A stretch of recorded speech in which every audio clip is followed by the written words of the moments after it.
Wannan application ne mai kyau ko mai matukar burgewa, kuma sannan zaka iya wasa da wannan application kamar game.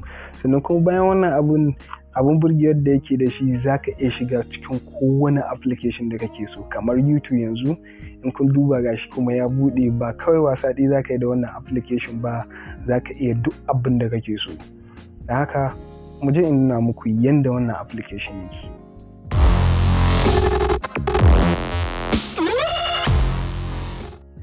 Assalamu alaikum yan uwa, barkanku da kasancewa da Dibaba Tech a daidai wannan lokacin.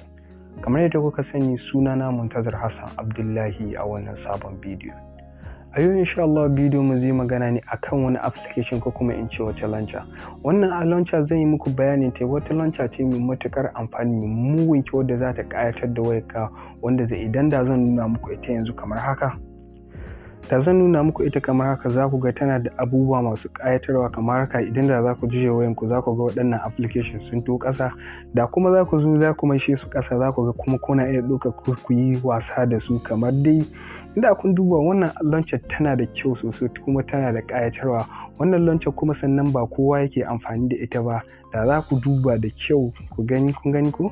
Da ko za ku juya wannan launcher, za ku ga tana juya ko ina, kuma application ɗinku suna yawo cikin abin gaɗin ku, cikin screen ɗinku. Sannan kuma diba, za ku ɗora jujjuyawa su kamar haka, kuma kuna game. Kuma ƙarin wani abin burgewa da wannan application yake da shi ko kuma in ce launcher, da kana son ka shiga wani wuri haka, misali idan ka shiga za ka ga ya buɗe laya lau. Kamar nan kana son ka shiga YouTube haka ma still, in kana son ka shiga zai shiga laya lau. Ba wai iya waɗannan za ka ɗora kallon su kuma kana jujjuya su yanda kake so ba, ko kuma kana wasa da su. Ko da a ce za ka shiga cikin wani application, idan ka shiga lafiya ƙalau zai buɗe ba tare da ka samu ta matsala ba. Imma Chrome ne misali, ga wannan Chrome za ku shiga shi ma zai buɗe layalo ba tare da ka samu wata matsala ba. Shi amfanin wannan launcher. To ya za yin install ɗinta?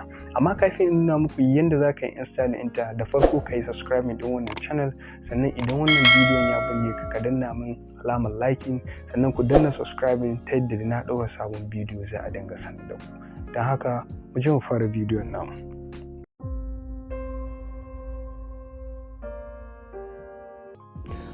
Abu na farko da zaka fara yi shine zaka shiga cikin Play Store kamar haka. Bayan ka bude ya kama wannan fuskar, zaka dinga wurin search kamar haka, zaka rubuta rolling icon misali haka. Gashi nan rolling icon app, ko kuma kana iya sa rolling icon, duk yadda ka sa za su nuna ma shi. Bayan ya bude za a kama su da yawa, amma wannan zaka duka.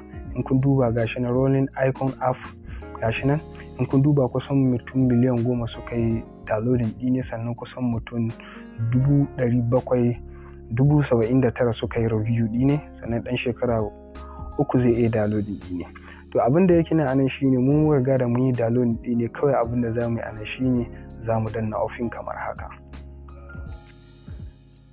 Za ka jira shi ya buɗe. Bayan ya buɗe ya kama wannan fuskar, za ka ba shi dama kamar haka, agree go ahead kamar haka.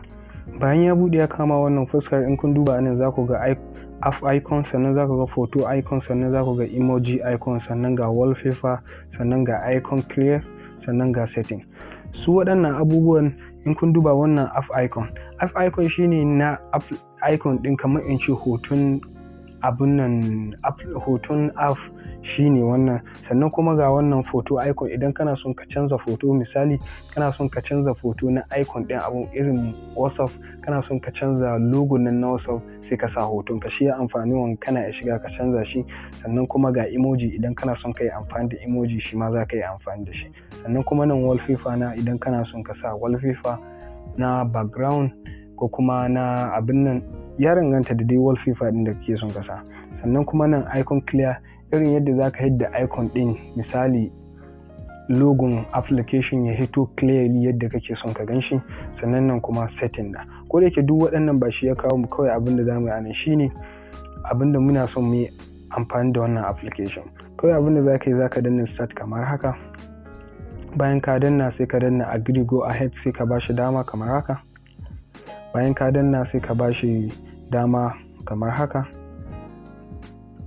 To yanzu shikin na riga da na yi install din wannan app, zan kuma iya amfani da shi kun gani ko kamar yadda na nuna can a bayan farko.